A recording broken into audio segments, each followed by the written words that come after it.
Hi, this is Chris Work. I'm sitting here today with Jeff Spencer of ProfitDig.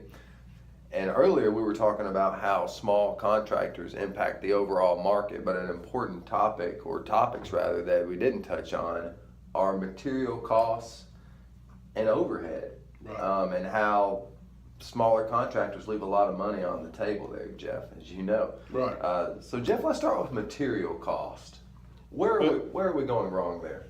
Well, one thing that especially small contractors and even some large contractors get in the habit of doing, is you get a few quotes in on jobs that you're bidding, get your materials in, and you know what they're costing you, and you start to use that as a standard. It's like, you're bidding a lot more work now, you've got a lot more work going on, it's more hectic, and instead of doing a takeoff and sending to your supplier at a price, it's like, hey, I just priced this job similar to this, last week. So I'm going to use these same prices. Well, you get a trend of doing that. This week you do it, next week you do it. It's so easy, and you get these numbers in your head. You know what your material is going to cost. You continue to do it. Well, then 30, 60, 90 days down the road, bam, one of these jobs you bid 20, 25 days ago, you get an email or get a call, hey, we're going to award this project to you. Oh, that's great. I appreciate it. Mm-hmm. We order materials, and materials all of a sudden are 10, 15, 20% higher than what they were when you bid your job. So depending on the size of that job, That could be detrimental. yeah, it could be serious. Right. Yeah. And it's very important to get your quotes each and every job, because material prices go up and down each and every day, especially if you're in the steel market.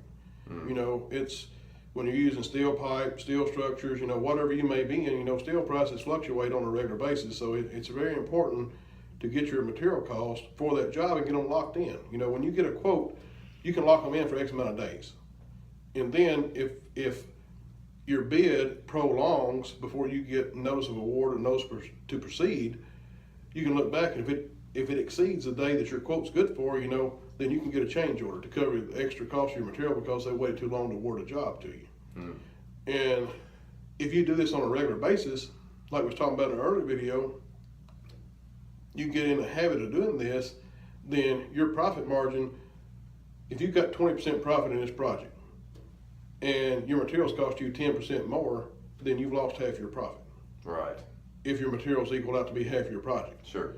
And so, I just can't express enough, how important it is, to get adequate quotes for every job that you bid. Right. And something you mentioned earlier about pressing your vendors, the companies you're buying your materials from. Right. I mean, how often do contractors just accept a price and go with that versus picking up a phone or Well, it happens all the negotiate. time, and especially when the market's good. When construction's booming and the industry's going strong, and there's project after project, come up for bid, and there's project after project that's going out in the field. Your materials suppliers, they're like you. They want to make the most money they can possibly make. Sure. Well, in 6 months ago, when things weren't going so strong, I'm getting prices in, and they've got a 5, 6, 7% markup on them. Well, now things are good. Now they've jumped it up 10, 15, 20%. They're making more money, which that's fine. That's the goal. You want to make more money. Absolutely. But it's business. You want to be smart about what you're doing.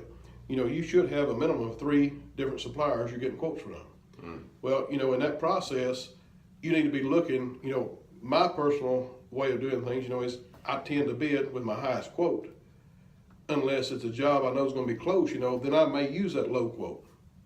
But typically, if I'm winning bids on a steady basis, I will go with my highest quote to bid my project. And then when I know that I've got the project, I may go back to my middle quote or my lowest quote. Sure. And say, hey, I want you to supply this job.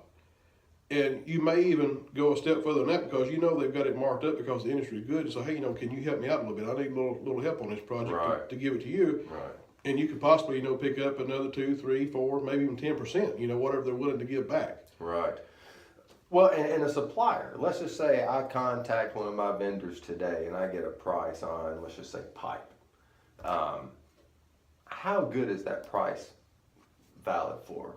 Is Well, there most of the time, it's usually 30 days. 30 days? Unless you ask your supplier. I mean, I have asked my supplier in situations on a large job, hey, can you guarantee these prices for 60 or 90 days? Gotcha. And usually 8 times out of 10, they'll say yeah. They'll honor that. Mhm. Yeah, that's good. Well, that's wonderful information there. Well, let's move on to overhead.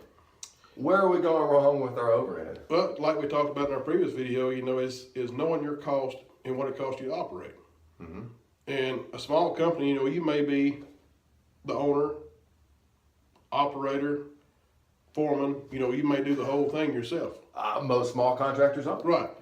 And that's the way most of them start out. But it still costs you. You've got pickup trucks involved. You've got a building involved, whether it be your house, whether it be a rental space.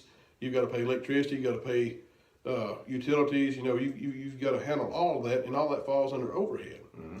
And you've got to know what your overhead is to allow for it in your bids, or your overhead's coming out of your profit. Right. And right. if your overhead's costing you 10% and you've got a 10% profit, yeah. You broke even. There's not a whole lot of, yeah. And that's only if the job goes as is, as planned. Right, right. Now, Jeff, for our audience, now this is very simple and it seems obvious, but unless you've actually taken a step back and thought about it, will you tell our audience your formula for actually calculating your overhead? Well, on like a 12-month. Yeah, it's usually like on an annual basis. I take into consideration, what my utilities run, what my office staff runs, whatever my overhead costs are, and then I divide that by profit, that I've got figured in that I normally make, and what revenue I've done that year. I said profit, but what revenue I've done, and then that gives me a percentage of what my actual overhead cost is. Mm-hmm. And it's pretty simple math. If you've grossed $100,000 this year and you've got $30,000 in unbillable cost, right? That's pretty much your overhead. That's your overhead. Mm-hmm. Yeah. Key word is unbillable cost. Mm-hmm. Yeah, or expenses. There. Right. Yeah, Exactly. absolutely. And it can be pickup trucks. It can be superintendents. It can be anything that you can't tie to a specific project that you can bid, that you can cost against, at your overhead. Right, right. Wow, Jeff. I mean, as always, this is great information, and we certainly love getting this information from you. Thank you, Chris. I appreciate it. All right. Stay tuned, guys. More information. I appreciate it.